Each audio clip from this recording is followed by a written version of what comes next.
Pihak dari KPK termasuk juga dengan kepolisian sampai saat ini juga masih belum bisa menangkap dari Harun Masiku.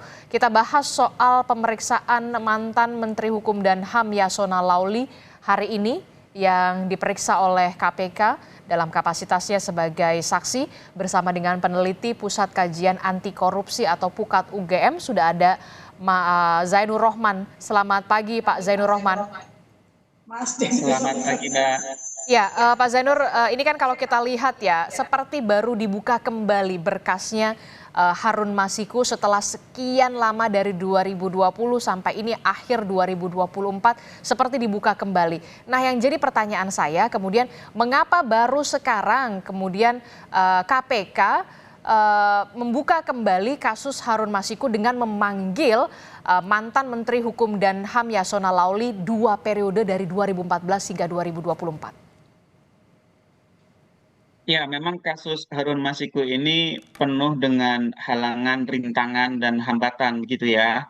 Kita tahu misalnya ada informasi ketika dilakukan pengejaran terhadap Harun Masiku, ada upaya untuk menghalangi penyidik KPK melakukan penangkapan. Bahkan ada informasi juga Harun Masiku ini pernah keluar masuk melintasi batas wilayah Indonesia. Artinya memang ini diduga kasus yang terkait dengan profil-profil tinggi dari para pejabat, politisi atau para penyelenggara negara. Kalau Harun Masikunya sendiri sebenarnya dalam tanda kutip bukan siapa-siapa. Mengapa kasus ini menjadi strategis? Karena kasus ini berkelindan dengan aspek politik dan kekuasaan. Nah, betul ketika ada pertanyaan dari masyarakat, mengapa kasus yang sebenarnya sangat sederhana, ada penyuapan terhadap anggota KPU untuk meloloskan seseorang menjadi anggota DPR pengganti antar waktu, tetapi kemudian seakan-akan menjadi sangat rumit begitu ya.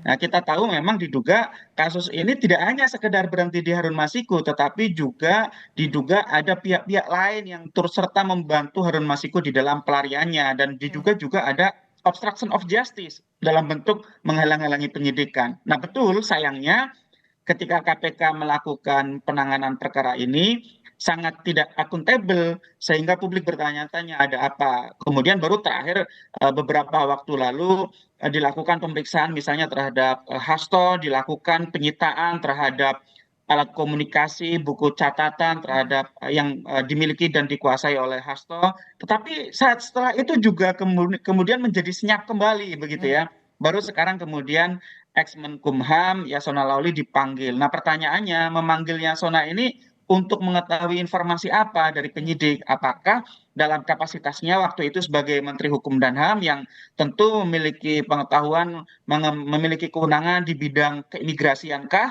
Atau kapasitasnya sebagai kader PDIP misalnya? Apakah misalnya ingin diketahui pembahasan di internal PDIP mengenai penggantian antara waktu atau seperti apa? Nah, sampai sekarang kita belum dengar keterangan apapun dari KPK, dan saya berharap KPK untuk kasus ini sudahlah, akhirilah dramanya, segera tangkap Harun Masiku, jangan berlarut-larut, dan juga jangan memeriksa pihak-pihak yang memang jauh sekali keterkaitannya dengan perkara ini. Kalau memang pihak yang diperiksa tersebut memiliki keterkaitan karena memiliki informasi, silakan publik dukung. Tetapi kemudian publik ingin mengetahui apa sih yang ingin diketahui dari pemeriksaan misalnya dalam konteks Yasona Laili ini, penyidik ingin mengetahui apa. Itu juga sampai sekarang sayangnya belum dijelaskan oleh KPK, Mbak. Iya, sebenarnya betul, saya sepakat dengan Anda, Pak Zainur Rohman, yang mengatakan memang kalau kasusnya sendiri yang melibatkan Harun Masiku adalah kasus yang cukup sederhana, dugaan suap, eh, ingin pergantian antar waktu anggota DPR kala itu, kemudian masuklah nama Harun Masiku begitu. Tapi sosok siapa di balik Harun Masiku lah yang kemudian menjadi pertanyaan kita bersama, yang sampai bisa dalam tanda kutip mengatur keberadaan Harun Masiku ini sampai sekarang tidak terdeteksi begitu ya, tidak diketahui. Nah, Anda melihat ada ketidakseriusan KPK dalam membuka berkas selama dari Harun Masiku sampai berlarut-larut 5 tahun bergulir? Ya, tentu karena waktunya sudah 5 tahun untuk mengejar buruan yang sebenarnya bukan orang kuat begitu ya. Ini sudah terlalu lama begitu ya. KPK punya rekam jejak, Mbak, punya pengalaman, punya portofolio bagus. Misalnya ketika mengejar Nazarudin, lari sampai ke Singapura, loncat sampai ke Amerika Selatan, di Kolombia, tertangkap juga begitu ya. Atau ketika misalnya mengejar Nunun Nurbaiti, masih di ASEAN, tertangkap juga. Artinya KPK sendiri punya pengalaman. Ya, artinya KPK punya kemampuan untuk melakukan pengejaran terhadap tersangka-tersangka yang lari ke luar negeri, bahkan sampai sangat jauh seperti Nazarudin itu yang sampai ke Amerika Selatan. Nah, untuk kasus Harun Masiku, ini seakan-akan KPK powerless gitu ya, tidak punya kekuatan, tidak punya daya, dan kalau kita lihat memang semasa di bawah kepemimpinan Firly Bahuri terlihat betul betapa kasus ini mandek saya lihat begitu ya. Bahkan adanya upaya untuk seakan-akan terjadi obstruction of justice dan itu dugaannya sangat kuat, itu juga tidak diungkap kepada publik gitu ya. Padahal itu sebenarnya merupakan satu tindak pidana sendiri begitu ya. Jadi di luar tindak pidana suap atau juga pemufakatan jahat, juga ada tindak pidana merintangi penyidikan yang itu juga merupakan tindak pidana yang diancam di dalam Undang-Undang Tindak Pidana Korupsi. Nah, artinya memang ini harus dibongkar secara total oleh KPK. Mungkin kalau kemarin publik masih menduga-duga ini sangat terkait dengan Firly Bahuri, sekarang Firly Bahuri sudah menjadi tersangka di Polda Metro Jaya, ketuanya sekarang adalah Pak Nawawi Pomolango. Pak Nawawi besok hari Jumat akan menyerahkan jabatan kepada ketua yang baru, kepada Pak Setio. Artinya ini satu periode kepemimpinan di bawah Firly Bahuri dan kawan-kawan dilanjutkan oleh Pak Nawawi gagal untuk melakukan penangkapan terhadap Harun Masiku ini. Sekali lagi Harun Masiku itu bukan aktor kuat karena sebelumnya Harun Masiku ini bukan merupakan penyelenggara negara, itu calon anggota DPR gitu ya dari PDIP yang menyuap gitu. Nah, oleh karena itu ini akan di carry over kepada para pimpinan KPK selanjutnya di bawah kepemimpinan Ketua KPK Setio gitu ya. Nah, sekarang konfigurasi politik sudah berubah total.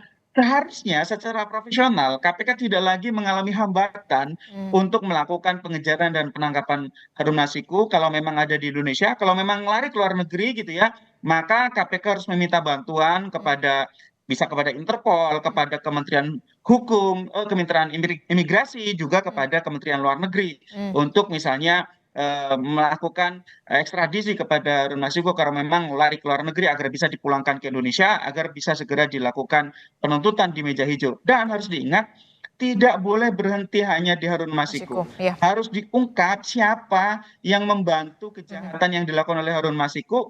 Pertama di kasus suapnya, yang kedua dalam upaya melarikan diri, yang itu merupakan bentuk obstruction of justice. Jadi dua-duanya itu harus diungkap secara lengkap, secara utuh, agar bisa ditegakkan hukum dan keadilan. Siapapun pelakunya, mau itu yang sedang ada di dalam pemerintahan, mau itu yang sedang di luar pemerintahan, hukum harus bisa memperlakukan secara sama, secara adil, semua sama di hadapan hukum. Oke, singkat saja, Anda optimis Harun Masiku bisa ditangkap di periode kepemimpinan KPK yang baru?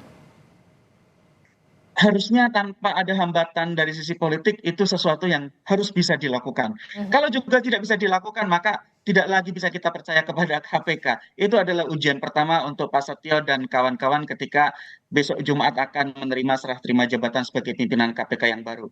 Oke, terima kasih peneliti Pusat Kajian Anti Korupsi Pukat UGM. Sudah ada Mas Zainur Rohman, sudah bergabung bersama kami dalam Breaking News Kompas TV. Terima kasih untuk perspektifnya, Mas Zainur Rohman. Sehat selalu, selamat pagi, Assalamualaikum.